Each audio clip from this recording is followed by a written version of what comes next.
नमस्कार। पिछली क्लास में हम लोगों ने हिंदी वर्णमाला का कुछ भाग कंप्लीट कर लिया था और कुछ भाग शेष रह चुका था, तो उस पूरे भाग को आज हम लोग कंप्लीट करेंगे। मैंने आपको अंतिम कक्षा में आपको भाषा के बारे में और वर्णमाला के बारे में पढ़ा दिया है।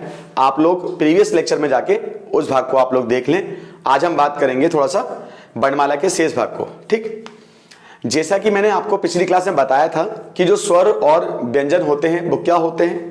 स्वर की परिभाषा बतलाई थी कि वे वर्ण जिनका उच्चारण क्या होता है, स्वतंत्र होता है, उन्हें हम स्वर कहते हैं। और हिंदी वर्णमाला में कुल 11 स्वर हैं, छोटा आ से लेकर कहाँ तक, अ तक हैं। इसी प्रकार फिर मैंने आपको बताया था कि व्यंजन क्या होते हैं। वे वर्ण जिनका उच्चारण स्वर के सहयोग से होता है उन्हें हम व्यंजन कहते हैं। तो हमने व्यंजन भी पढ़ लिए थे। व्यंजन में देखा था हमने कि स्पर्श व्यंजन क्या होते हैं। स्पर्श व्यंजन के बाद देखा कि ऊष्म व्यंजन क्या होते हैं। फिर हमने देखा कि अंतःस्थ व्यंजन क्या होते हैं। इसी प्रकार सारे व्यंजन हम लोगों ने पढ़ लिए थे। आज हम बात करेंगे व्यंजन के भेद के बारे में। किसके बारे में बात करेंगे? व्यंजन के भेद के बारे में बात करेंगे। ठीक, सबसे पहले हम ये देखेंगे कि व्यंजन के भेद होते कितने हैं। तो व्यंजन के दो भेद होते हैं, एक होता है आपका अल्पप्राण और एक होता है महाप्राण। कभी कभी छोटे से एग्जामों में, छोटे एग्जाम मतलब क्या, जो वनडे के एग्जाम होते हैं उनमें डायरेक्ट पूछते हैं कि व्यंजन के कितने भेद होते हैं। तो आपको बताना पड़ेगा व्यंजन के दो भेद होते हैं, एक होता अल्पप्राण और एक होता हमारा महाप्राण। ठीक, अब ये तो हम क्या समझ गए कि व्यंजन के दो भेद होते हैं, एक होता अल्पप्राण और एक कौन सा, महाप्राण। मैंने यहाँ पे लिख दिया है, तो आप लोग इसको नोट कर लें कि व्यंजन के दो भेद होते हैं, एक होता है अल्पप्राण और एक होता है महाप्राण। अब आप पूछोगे सर की अल्पप्राण की परिभाषा क्या होती है, तो आप लोग याद रखें बे वर्ण जिनके अंत में, या बे शब्द जिनके अंत में हा की ध्वनि, किसकी, हा की ध्वनि, माने उनके अंत में हा अक्षर नहीं आता है। हा, इस हा को हिंदी में एक शब्द और बोलते हैं हकार। क्या बोलते हैं? हकार। क्लियर? तो अल्पप्राण कौन हो गए? बे वर्ण जिनकी अंतिम ध्वनि हा नहीं होती है, जिनके अंत में हा नहीं आता है। और मैंने हा के आगे क्रॉस लगाया है, इसका मतलब अंत में हा नहीं आएगा, उन्हें हम लोग क्या बोलते हैं? अल्पप्राण बोलते हैं। मैं फिर रिपीट कर रहा हूं, बे वर्ण जिनकी अंतिम ध्वनि हा नहीं होती है, उनके अंत में हा नहीं आता है, उन्हें हम लोग क्या बोलते हैं? अल्पप्राण कहते हैं। क्या बोलते हैं? अल्पप्राण कहते हैं। ठीक, अब आप पूछोगे सर कि कितने वर्ण अल्पप्राण होते हैं, तो आप सभी याद रखें, ये देखो सारे के सारे स्पर्श व्यंजन होते हैं। स्पर्श व्यंजन में हम लोग क्या देखते हैं, ये हमारा कौन सा है? पहला वर्ग। ये हमारा कौन सा है? दूसरा वर्ग। ये हमारा कौन सा है? तीसरा वर्ग। ये हमारा कौन सा? चौथा वर्ग। ये हमारा कौन सा है? पांचवा वर्ग। यही व्यंजन पढ़े थे हम लोगों ने। का वर्ग कंठ से, चा वर्ग, टा वर्ग, ता वर्ग, पा वर्ग। ये ओंठ से होता था पा वर्ग। ता मतलब कौन था? दंत से था। ठीक है, टा हमारा मूर्धा से था, जीभ का मुड़ना। जब इस वर्ग के अक्षरों को बोलते थे तो जीभ मुड़ती थी। ये कंठ से निकलते थे, ये तालुका से निकलते थे। तो सारे के सारे हमने स्पर्श व्यंजन पढ़े थे। ठीक, तो हम लेकिन ये देखते हैं कि जो अल्पप्राण होते हैं वो इनमें से कितने होते हैं। तो आप लोग याद रखें, पहला वर्ग कौन सा वर्ग? पहला वर्ग मतलब कि ये वाला वर्ग। कौन सा? ये वाला वर्ग।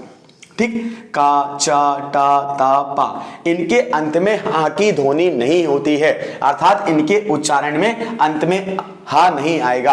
आप लोग देखो, यदि का को बनाना है तो का कैसे बनाएंगे? का में हलंत और अंत में ध्वनि क्या आएगी? छोटा आ, अर्थात इसके अंत में बोलो क्या?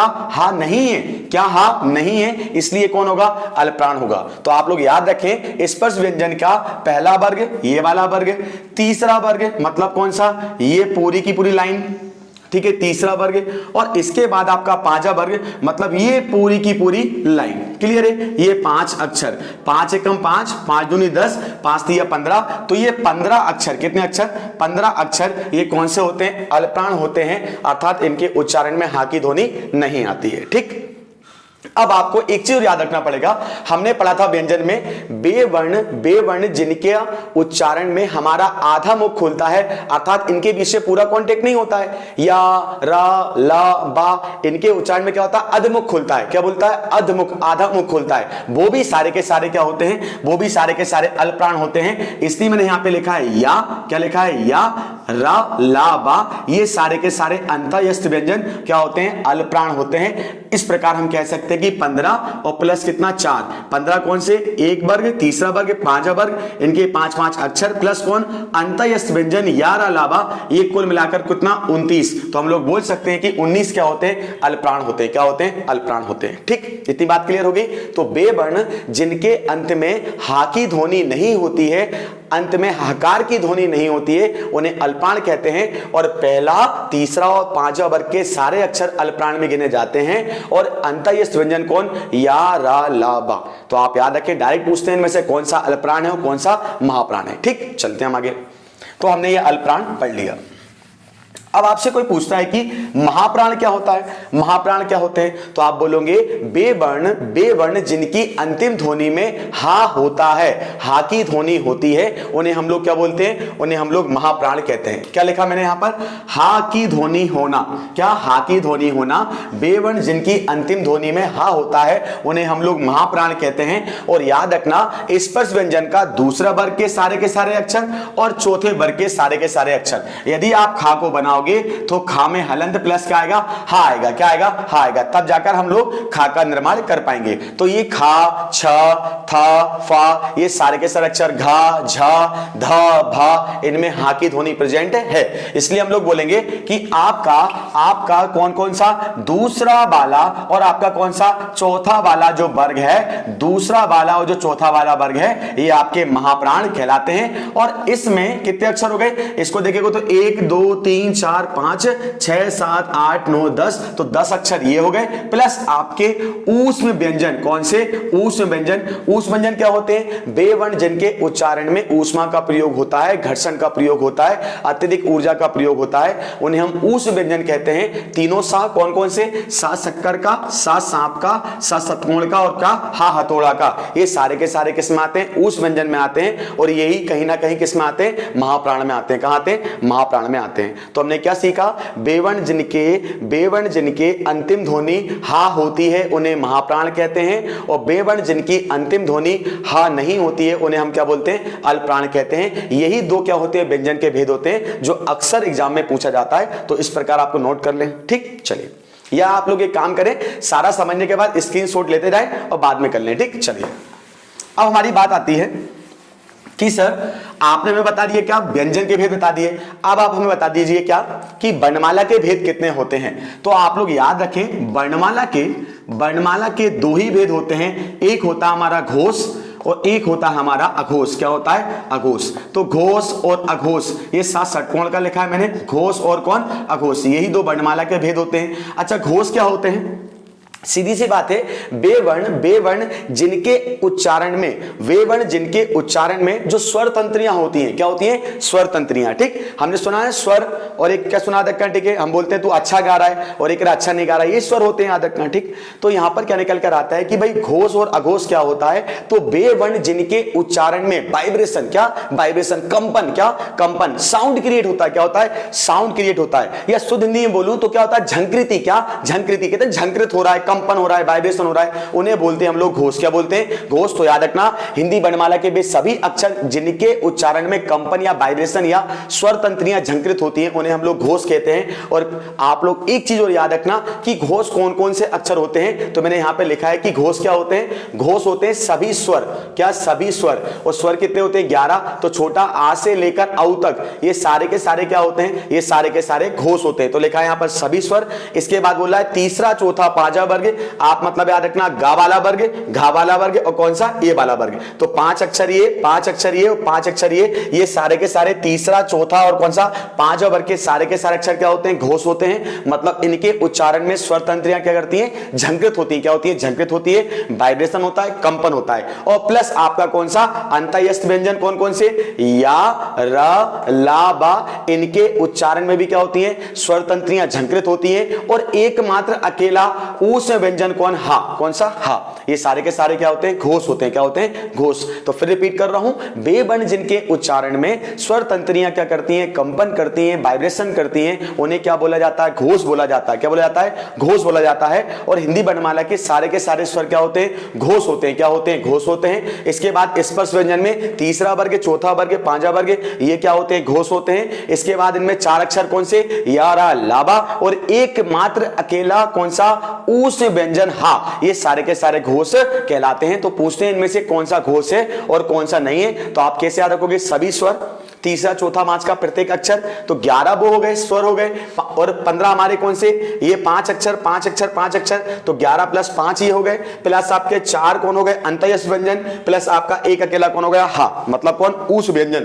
तो 11 और 5 कितने हो गए आपके, 11 4 15 हो गए, कितना हो गया 16, 16 और 1 17, 17 4 कितने हो गए 17, 18 19 20 21 21 कितना 21। तो ये इनकी संख्या कितनी होती है 21 होती है, कितनी होती है 21 होती है। ठीक, अब पूछोगे सर अघोष क्या होता है, तो इसकी जस्ट अपोजिट परिभाषा अघोष के लिए बन जाएगी कि वे वर्ण जिनके उच्चारण में स्वर तंत्रियां झंकृत नहीं होती हैं, कंपन नहीं होता है, वाइब्रेशन नहीं होता है, उन्हें हम अघोष कहते हैं। अब जो बाकी बच गए मतलब कौन, आपका पहला वर्ग और दूसरा वर्ग, तो पहले वर्ग और दूसरा वर्ग इनके उच्चारण में बोलो क्या, स्वर तंत्रियां झंकृत नहीं होती है, कंपन नहीं होता है, वाइब्रेशन नहीं होता है, तो उन्हें हम लोग क्या बोलते हैं अघोष बोलते हैं। तो पहला और दूसरा वर्ग। अब यहां देखो हमने घोष में क्या देखा, एक मात्रा अकेला हा है, लेकिन अक्षर कितने होते हैं उसमें 4 होते हैं, श श श, तो तीनों सा जो आते हैं, सा शक्कर का, सा षटकोण का और सा सांप का, ये सारे के सारे किस में आते हैं अघोष में आते हैं, किस में आते हैं अघोष में आते हैं। तो आप लोग बोलोगे आज से कि वे वर्ण जिनके उच्चारण में स्वर तंत्रियां क्या होती हैं झंकृत होती हैं, क्या होती है झंकृत होती हैं, उन्हें क्या बोलते हैं घोष बोलते हैं, और जिनके उच्चारण में स्वर तंत्रियां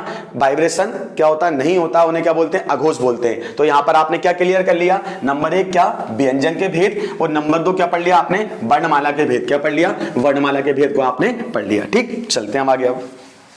अब यहां वो पूछता है अक्षर के प्रकार, क्या पूछता है अक्षर के प्रकार। ठीक, चलिए यहां पर आप लोग देखोगे कि अक्षर के प्रकार जो होते हैं, ये अक्सर प्रश्न पूछा जाता है कि अक्षर के प्रकार कितने होते हैं, तो आप लोग याद रखें 2 ही अक्षर के प्रकार होते हैं। पहला होता है बदाक्षर, क्या होता है बदाक्षर, और एक होता है मुक्ताक्षर, क्या होता है मुक्ताक्षर। क्लियर है, आधा का लिखा है मैंने ना, मुक्ताक्षर और कौन सा बदाक्षर। बदाक्षर का मतलब क्या होता है, वे वर्ण जिनकी अंतिम ध्वनि में व्यंजन होता है, वे वर्ण जिनकी अंतिम ध्वनि में व्यंजन होता है उन्हें बदाक्षर कहते हैं, और वे वर्ण जिनकी अंतिम ध्वनि में क्या होता है स्वर होता है उन्हें क्या बोलते हैं मुक्ताक्षर बोलते हैं। मैंने एक शब्द लिखा गो, मैंने लिखा रे, मैंने लिखा खा।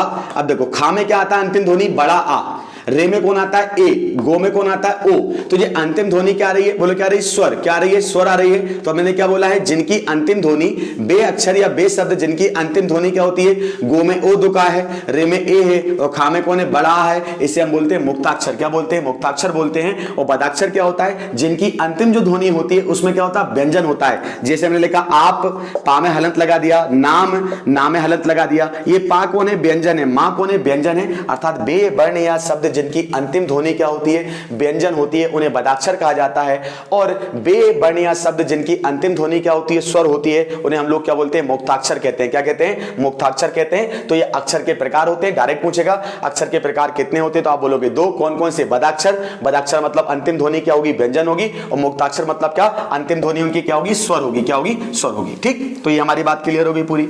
ओके, बहुत ही आसान है हिंदी, इसको समझना चाहिए। ठीक, क्योंकि जब यदि आप एमपीएसआई दे रहे हो या कोई भी एग्जाम दे रहे हो वहां पर आपसे हिंदी गलत हो रही है, इसका मतलब क्या आपका सिलेक्शन तो नहीं होने वाला। ठीक, क्योंकि हिंदी से सरल और आसान और इंटरेस्टिंग सब्जेक्ट कोई नहीं है। ठीक, चलिए अब हम बात करते हैं यहां पर आता है अनुतान। क्या आता है अनुतान, किसे कहते हैं, बहुत पूछते हैं अनुतान किसे कहते हैं। तो याद रखें हम लोग क्या बोलते हैं, जब भी किसी शब्द को बोलते हैं, जब भी किसी शब्द को बोलते हैं तो कभी कभी स्लो बोलते हैं, कभी ज्यादा बोलते हैं, माने ऊपर नीचे, मतलब जब शब्द को बोलने में उतार चढ़ाव होता है, क्या होता है उतार चढ़ाव होता है, तो उसे अनुतान कहते हैं। क्या बोलते हैं अनुतान। आपने देखा है यदि बोलूं मैं अच्छा, एक अच्छा ऐसा हो गया, एक और मैंने अच्छा लिखा, और मैंने एक और क्या लिखा अच्छा लिखा, लेकिन यहां अच्छे के क्या अलग अलग अर्थ निकलेंगे। यदि मैं इनके आगे एक डंडा लगा दूं, फिर एक डंडा लगा दूं, फिर एक क्वेश्चन मार्क, मतलब कि ये विराम चिन्ह जो होते हैं, जो चिन्ह होते हैं, चिन्ह क्या करते हैं, ये शब्द के उतार चढ़ाव को चेंज कर देते हैं। क्लियर है, उतार चढ़ाव होना ही क्या है अनुतान है। क्या है अनुतान है अच्छा अच्छा अच्छा। क्लियर है, तो शब्दों में जो उतार चढ़ाव होता है उसे क्या बोलते हैं अनुतान बोलते हैं। तो कभी भी प्रश्न पूछेंगे कि अनुतान क्या होता है, तो बस आप मेरा एक शब्द याद रखें कि भाई किसी शब्द को बोलने में जो उतार चढ़ाव देखने को प्राप्त होता है वही क्या होता है अनुतान होता है। क्या होता है अनुतान होता है। ठीक, अब इसके बाद वो पूछते हैं कि स्वराघात या बालाघात क्या होता है।